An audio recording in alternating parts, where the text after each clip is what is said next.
Alright, so in this video we're going to start looking at Android Studio. I'm not going to go through the installation because depending on what computer you're installing it on, it can all be different. So instead I'll just point you to where you need to go. So if you just go to Google and Google Android Studio, and the very first link, download Android Studio. Or probably the first link, read it obviously, but it's going to take you to developer.android.com. And this is the the root location on Google site to give you everything that is Android.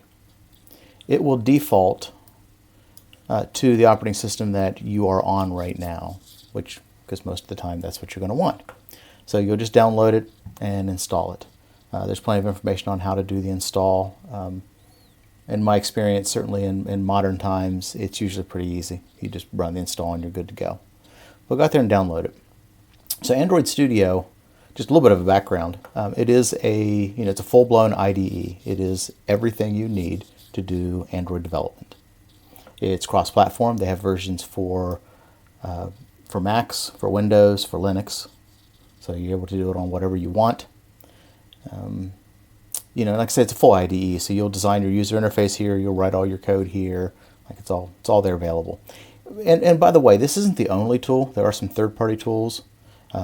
Originally, all Android development was done in Eclipse, and then eventually Google came out with Android Studio. And Android Studio is actually a customized version of the JetBrains tool. I can't remember the name of it right now. But anyway, it's actually a customized version of another IDE you might be familiar with from JetBrains. So it's got everything you need. This is one that I'm just going to throw out there for history. It says Fast Emulator. So when the Android development first started, back in the day, for the first, many years, 4 or 5 years, the emulator was atrocious. Words cannot express how bad and how slow that it was. It was so slow for the first couple of years that most people chose not to use an emulator and actually just plug their phone in. And then if you wanted to debug anything, you would just send the new APK file, and that's the extension for a compiled Android app, APK. They'd send the APK to the device and just run it on an actual physical device and debug from there.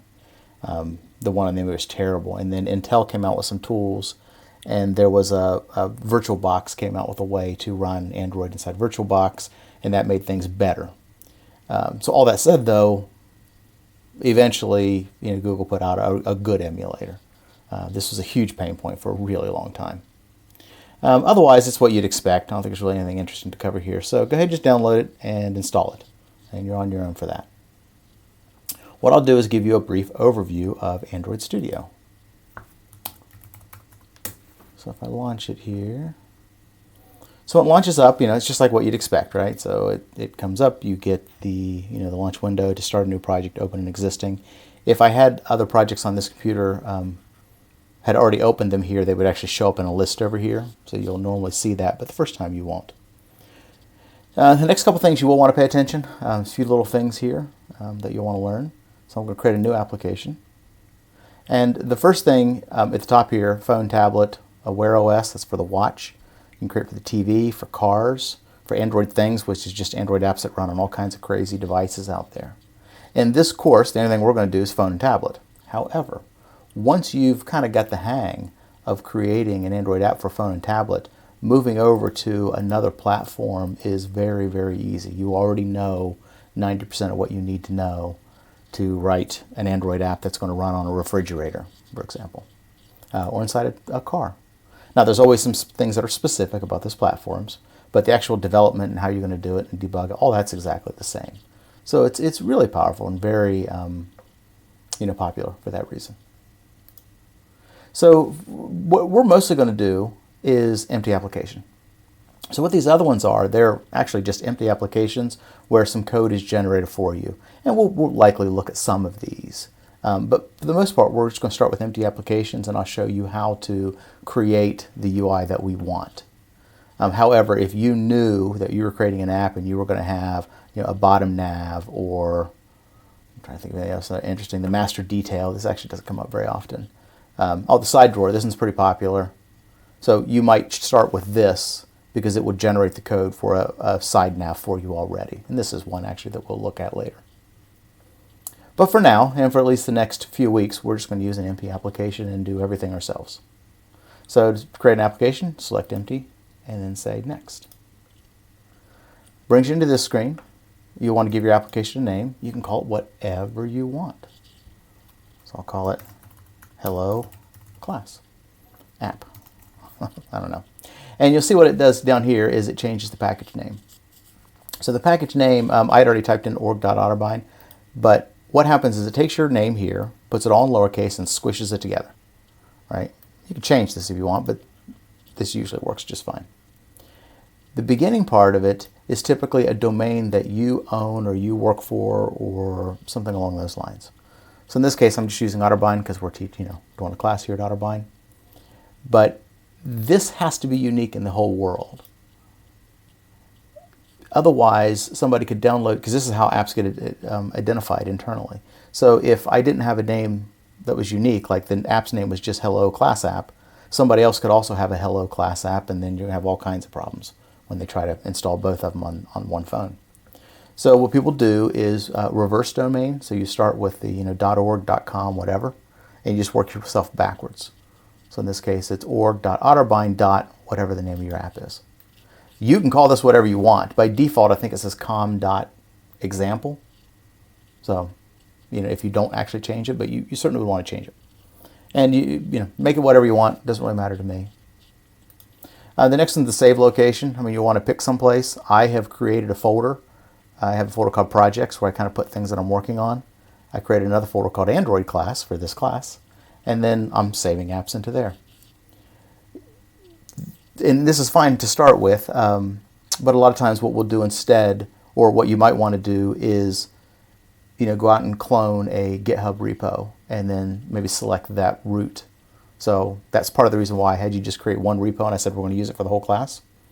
You can go and select the root folder of that repo. So in your case, I don't remember what had you guys call it, Android Project or Comp 4092 or whatever it was. You could select that as your folder, and then it would save things in there, and then you'd keep it all in source control. It's up to you, but pick a location. And then language, we have two choices, Kotlin or Java. For this class, we are going to use Kotlin. So make sure you select Kotlin. Minimum SDK.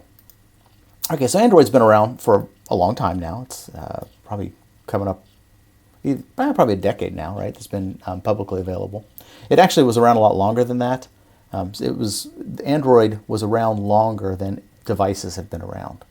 So the very first Android app I ever created was a little contract I picked up, a long time ago, and created an app for somebody, and there were no actual phones yet. So it was kind of interesting. But it had been around for a while, and then Google actually picked it up and took off. So it's been around for a long time. Each year, new features, changes, etc. So you have to decide what version is the minimum that a customer will have to run your app. And you could say, well, I want all the customers, so I'll pick 14. Now, you'll notice that it doesn't scroll any farther. You can't pick something as the minimum before 14.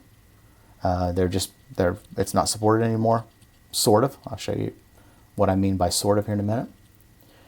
And if I select that, it says, look, 100% of all devices out there will work. Your program will run on 100% of phones. But if I went down and said, let's use Jelly Bean 4.3, and now it says 98.4%. So what they're referring to here is globally, how many different devices on different versions of the operating system are there? And this is something that has been a huge pain in the butt with Android for a really long time. It is better now than it used to be, but it's still a problem in that a lot of people get phones and the phones aren't always supported by the manufacturer.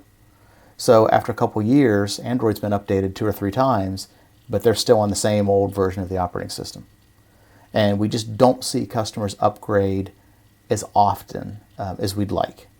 Now, we contrast that with iOS. With iOS, you never have to support more than one old version because practically everybody upgrades, and usually very quickly. Usually within a month of a new version of iOS coming out, you'll have 85% of the people on it. Within 6 months, you got 98%, are on the latest version. Android, on the other hand, you do not have that luxury. So, like right now, what I'm, within the company where I'm working right now, and with the clients that I work with, we usually do Android 7. And then probably January, we'll change that to Android 8. Now, you don't panic a little bit. You look at this, you select it, and it says, your app runs on 73%. Yes, technically speaking, 73% of Android devices in the world have 7 or above. But realistically, of people who have any chance of actually downloading and using your app, we find this number to be closer to 100%. So right now, we find 7 to be pretty good. But you can pick whatever you want. I would suggest that you pick something modern.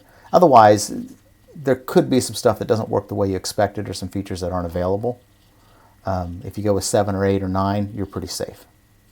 So for this demo, I'm going to pick 7. Use legacy Android support libraries. Don't bother checking this. It used to be a thing. And what happened here is Google was trying to figure out what do they do to keep Android apps running on old hardware. Because the problem is, you'd buy a nice new shiny phone, 2 years later, any new apps that came out, unless they explicitly wrote them with old versions of the SDK, maybe you couldn't download and use it. And for the developer standpoint, it was just a huge hassle. It really was. So they came out with this idea of a library, the static library called Android.support. And what that would do is Google would keep updating it, and they would build it to work with very old versions of the app, but they would build a bunch of the new features so that they could sort of work on the old apps. So there's this library you'd link in, and it would give you some backwards compatibility. This has actually been, it's still there, but it has been deprecated. And deprecated, you'll hear this word in software development a good bit, actually. And deprecated usually means the API is still there, but you're not supposed to use it anymore. And at some point, it will disappear. So that's where this is at. This is in a deprecated status, meaning warning, at some point we're going to get rid of it and you won't be able to use it. For this class and for pretty much any modern development, you don't need it anymore. Instead, some of the other libraries, particularly Android X, is a library that it's built in. You'll see it pop up in some of this work that we're going to do. And that's really the modern version of this support thing. But it's how Android and Google keeps things working on old versions. So it's an awful lot to say just about creating a project. But normally all you do is you just pop to this screen, type in your app name, double check your package and your save location, double check that you're Kotlin. This usually defaults to whatever you pick last, so whatever you want to use. I'm going to use 7 for this, and you're good to go. Then just click finish. Nope, it's a little too big for the screen. Let's scroll it down. Okay, so this takes a minute, and when it pops up, you get this. I want you to see, oh, it happened too fast. Okay, down here, look, right here. See where it says Gradle build? Okay, so I'm going to talk about that in a second. First thing, this pops up, tip of the day. Go ahead and read it. Maybe it's something interesting. If it just annoys you and you never want to see it again, you can turn it off. But what happened when this first, make this a little bigger. When it first loaded up, it has to do an initial compile and build. So I created a new project. It saved it out to the drive, and it compiled it when I first loaded it. Sometimes, and it depends on your computer, sometimes that first build can take a while. And every now and then, just randomly, it seems to take a while. Like that time, it was over in just a few seconds. But I've created new, brand new projects from scratch, and maybe it's taken 15 seconds. Couldn't really tell you why. Just sometimes maybe your computer's busy in the background, but occasionally it'll take a little bit longer. But just take a look down here and see. You really can't do anything until that build's done. And Gradle, by the way, Gradle's the build system. We might talk about it. It's not something we really need to get into, but we could maybe in a second part of this class towards the end. But you'll need to know the name, right? You'll hear it all the time. People talk about Gradle. Gradle's the build system. So Google's generated all that for you. What I like to do when I first create a new app, regardless of what template that I used, I just like to make sure that everything is generated properly and it's actually working. So once it's all done, up here at the top, these were all grayed out until that build finished. But now that the build's done, I can pop up here and I can actually just run the app. So what's going to happen is it's going to run, and then right here tells you what it's going to run on. Right? In this case, the default, I have a Pixel 2. You can install and run it on different devices. So here, I'll show you that actually. So let's go here, AVD, Android Virtual Device. And what you can see is, I think I had this one by default. I can't remember if I created it or was there by default. So sorry about that, I don't remember. But you can create new devices to test on, and these will be emulators of the actual hardware. So it's going to take a version of the operating system and run it in an emulator. So you just go down and create virtual device, and like you can do TVs, watches, whatever, right? But we're going to do phones. And I like the Pixel 2. Pixel 2 is from Google, right? It just makes a lot of sense. But you can do other things. So let's say we want to also test on a Nexus 6. So I can create a Nexus 6. Click OK. And then it'll come down here and it's about, the system image and stuff we want. You can usually take, and this is the RQ, this is the version, and the API level. So you remember I picked, whatever I picked, did I do Lollipop? I don't remember. Or maybe I did Nougat? I don't remember now. Anyway, whatever it was I picked. This is just what version do you want to install. So you'll have to download it to install it. So maybe I want to test my app. Maybe I do want the latest version, right? So this API 30 is the latest and greatest from Google. And maybe that's what I want to do first. One thing you have to kind of get used to, and some people are better at remembering these than I am, unfortunately. But Google, they always give their... they used to always give them names of a candy, all the way up until they got to O, and then for some reason they quit doing that. Now they just use the letter. But the candy name was always in alphabetical order. So, right, Lollipop, Marshmallow, Nougat, Oreo. Then for Q, they just went Q. I don't know if they couldn't think of a candy name, or they just got sick of naming it after candy. I don't know. But for whatever reason, they stopped. So you kind of have to look up, and then the API version. So you'll hear different people refer to them in different ways. Oh, I picked 7, didn't I? Yeah, so I picked Nougat, which was API 24, which is Android 7, right? So 3 names for the same thing. That's all that is. So we'll go in here. Okay, so this is going to take us this. I'm going to hit pause on the record while this downloads, because looks like it's going to take a moment. All right, so finally that's done. That took a while. So click finish, and we're good to go. So I'm going to have to select the one that I've already got downloaded, say next, and then it's just going to give the name, right? The default is the device and the API version that it has. Really don't need to make any changes to here. Just say finish. And now you say I have 2 devices set up, one for API 28 and one for API 30. So now if I come over here, you'll see in the drop down, there's a couple devices. So this one I went ahead and already got started, so it'll be a little faster. Sometimes the boot up takes a minute when it's not running yet, but I can select whatever I want to test on. Most of the time, especially for a class like this, 1 is enough. But when you're doing applications you're going to release out into the public, you definitely want to try some different sizes. Actually, I take that back. Even for a class like this, I will expect you to try it on a couple different devices. And once we get closer to actually building some projects, I'll talk about that a little bit more. So anyway, we've got it installed. Before I talk about anything about the IDE, first thing I want to do is just make sure everything's installed properly and everything's running okay. So to do that, you just click Run. And it's going to go ahead and do a fresh build, and then it's going to install it, and it'll install it onto the running simulator. I already had this running, so it will go ahead and launch it for you. And now you can see the app that got generated. So far so good. So for the remainder of this lecture, I'm just going to talk about a couple of the main things about Android Studio that you'll need to know to get started. Over here on the side, this is your Project Explorer, like most IDEs. The first one manifests. If I double click it, it'll open it up. It's just an XML file.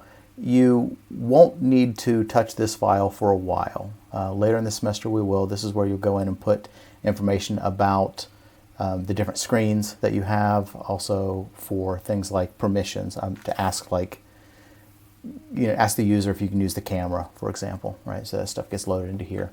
But it's not something we'll get into for a while. The next part, and this seems really weird because it says Java, but we said create a Kotlin app. Well, it did indeed create an app based in Kotlin but because of the Java compatibility, as I said, I think I mentioned before, kind of Java's kind of under the core of a lot of this. So it still calls it Java. And then you'll see 3 folders underneath here, and in my case they're called org.autobind.hello-class-app.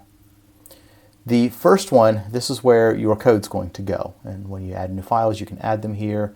You'll see later in the course we'll actually create folders to keep our code organized. But for right now, there's only going to be the one file, main activity. If you double click it, it's actually what was already open over here by default, but this is the screen that you just saw where it said hello world. Well, this is the code for that. Now you'll notice there's really no real code here. All it's doing is loading up the screen, and we'll look at that in just a minute. The next two, I don't know if we'll have time to get into these or not. We may take like one video towards the end of the class around automated tests. Building unit tests is certainly a good idea. We can't cover it in depth in this class. You could actually do a whole course on it. But we can at least cover the basics and give you an idea. So we may look at those later. We may not, depends on what the time looks like. The Java generated, this is not something you normally have to mess with at all. But this is information about that the build scripts are going to use, the config information. But again, it's generated. You're not really supposed to be in here messing with it. Most likely you'll just break things, so don't worry about it. The next one, though, is another one that we will use, the resource. So in the resource, you've got kind of 4 areas. Drawable, this is where you have information about the images that are out there in the application. In this case, there's really not much. Layout are the screens. So by default, it created one default screen, and it had the world, hello world. That's activity underscore main. We'll look at that in just a second. Here's the actual graphics themselves that are out here. And this we're not going to get into right now, but these are just a bunch of PNGs. We will talk about graphics later. It's just a much longer discussion because we have to talk about screen resolution versus screen density and what that means and what kind of images you want to add to your app. And then values. This is something you will work with, and we'll see some of these this week actually. But this is where you keep data may not be the exact right word, but it's pretty close. So these are some of the resources that you want to associate with your app, some of the data that you need to have around colors and strings and styles. And the easiest ones to understand are colors and strings. So by default, it throws 3 colors in here: primary, dark, and accent. And then these are just the hex values. So you could plug those into any kind of color tool and see what those colors are. You can, of course, change them. You can add colors. What Android Studio is really going to push you to do is not, like when you're designing a screen, don't say, I want this button to be red. Instead, it's really going to want you to, and it'll give you a warning if you don't. It's going to want you to come in here and create a named color. And the idea is that when you're designing an app and writing the code, you should be using named colors, not actual colors. That way you can change it later. And usually you want to keep them pretty generic, like in this case, primary, dark, and accent. So there's 3 colors defined for this app. And if you wanted to completely change the color scheme, you could just change it here, and then everywhere that we had color primary, instead of that teal color, maybe you make it bright orange. And now your whole app is updated properly. That's much, much, much better than having an app that has tens of thousands of lines of code and 15 screens going through and trying to replace all the teal with orange. You do it in one place, you use it consistently throughout. And the same thing for the strings. And we'll see that in other lectures, either this week or next week. Probably this week, though. Where we'll go through and we'll define strings in here. And again, what you'll see is that we're going to get some warnings if we don't. So it's just always a good idea. This also will set you up if you want to do internationalization.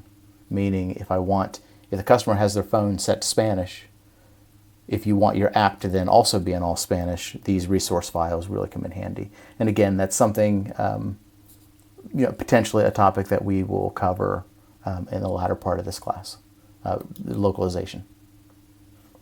Okay, so that's enough. Gradle scripts, these are just your build scripts.